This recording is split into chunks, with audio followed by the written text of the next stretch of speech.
The Phaistos disc is a disc of fired clay from the Minoan palace of Phaistos on the Greek island of Crete, possibly dating to the middle of late Minoan Bronze Age. It's about 15 centimeters in diameter and covered on both sides with spiral stamped symbols.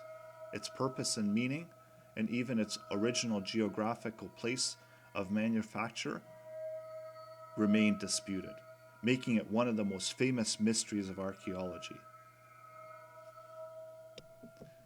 The Phaistos disc captured the imagination of amateur and professional archaeologists, and many attempts have been made to decipher the code behind the disc's signs. While it is not clear that it is a script, most attempted decipherments assume that it is. Most assume some type of alphabet. Attempts for decipherment are generally thought to be unlikely to succeed unless more examples of the signs are found. It is generally agreed that there is not enough context available for meaningful analysis.